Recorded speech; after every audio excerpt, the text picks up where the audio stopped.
Welcome to Prophetic.tv with your host, evangelist founder, Steve Shultz. Prophetic.tv is a production of Evangelist Ministries. To find out more, log on to Prophetic.tv. Today, Steve's guest is prophetic evangelist John Mark Poole. Well, John Mark, I'm glad to have you here today.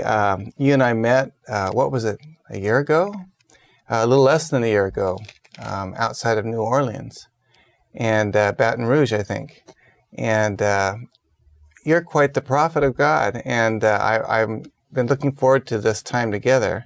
And first of all, I just want to welcome you here. God bless you. Thank you, Steve. I've really been looking forward to being here in Albany. When you and I drove around the Baton Rouge area, you told me a story that just blew my socks off. And I wanted you to tell a story about how old you were when you didn't have a near-death experience. You had a death experience. Would you say that's correct? Tell me that story. Oh, Steve, we'll try to keep this to the highlights. It's difficult, but I was serving the Lord. I just wasn't completing the call, and He had actually named me in my mother's womb by audible voice of God to my mother. Wow. And so she didn't relay that until I was called at the age of 12 to minister. And then and only then did she tell me that the Lord had named me and said He will be a voice to the nations. So as a director of a healthcare company, helping them make lots of money, I'd kind of made, let's make a deal with God, you know? Okay. And during that let's make a deal with God period of time, going to church and doing everything I could, but not going to the nations. And that's okay for those that are called that way, but it just wasn't my calling.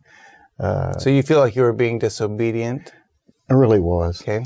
I was compromised, And so in the midst of that journey, one day I was at the newspaper putting in an ad for a company, and I just fell over with a blood clot to the lung and ultimately ended up in the emergency room. They couldn't tell what it was because it's so disguised between either a heart attack, stroke, or possibly coming on with a diabetic coma, just hundreds of things. How many years ago was this? This was like in the very early 90s, okay. Like 90, very first part there. So during that period of time, I immediately was knowing that I was leaving. And that's the only time I had any fear, was the last moment whenever I could feel that the Lord was going to take me out of my body. That would be it. So just like the tunnel, the light, and it just went blank. And immediately it was just like a white screen.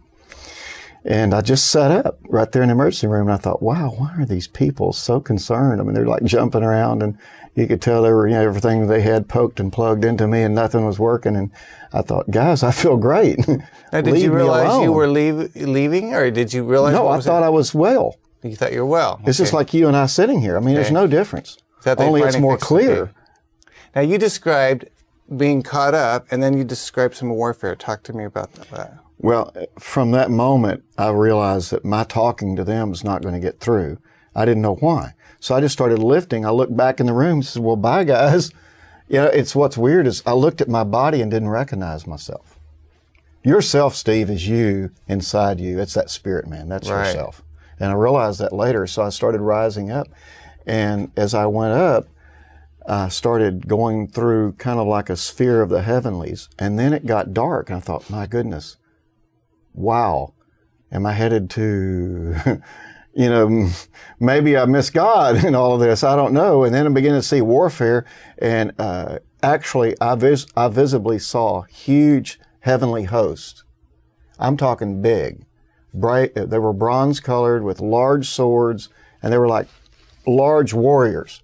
And then there were these ghoulish looking, I would say I'm like demonic monster looking people. So you're saying that, and you were telling me fighting. They were fighting, clashing. I mean, it's a terrible fight. They were intently fighting. Did you feel like this was a fight about you, or just over the earth? No, over the earth. It was over that region.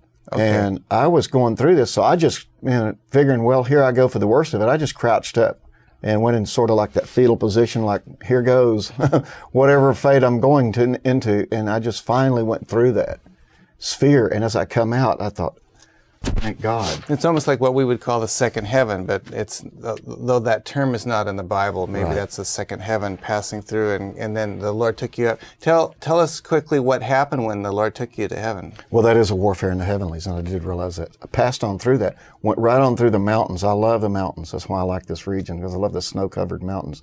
I went through those, and it was like being in the front of a seat of a visible helicopter, just flowing through it. And I crested up to the top of the mountains, and as far as my naked eye could see, I saw brilliant lights with domes that looked like the eastern onion skin top buildings. As far as I could see, it's like being in the ocean, you know, in your Really? cruise, whenever you see the sun and Yeah. the meat, just as far as you could see with the naked eye. Wow. And as I got into the portals, or I guess the gate of heaven, I just stopped, and I was just standing there. And I looked up, and, you know, this wall's probably, I'm guessing, just guessing, you know, I don't know, probably around 50 feet tall, and a huge wall, and the gate was wide open, and I was just sort of like now walking up into the gate. And I just reached up and touched it, because I didn't know what's going on. I'm still, you know, like, God is allowing you to experiment, actually. He's saying, you know, you're really being a self-determining, I mean, you're just saying, and I wonder what will happen if I touch this wall, kind of thing, right? And I did, and it was mother of pearl, and it was real smooth. It was just smooth, and it was gorgeous. Had a little bit of, you know, colors of whites swirl through it, like mother of pearl. And I touched that, and I went, that is pearl, one solid piece.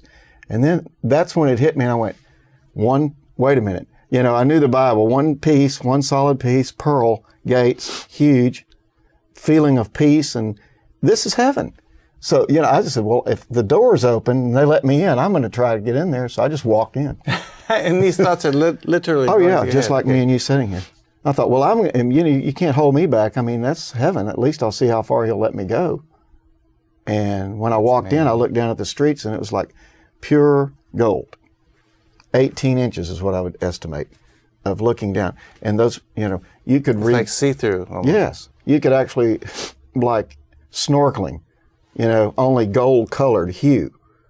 You know, it was like pure gold. You could just read through it. I mean, it was just pure.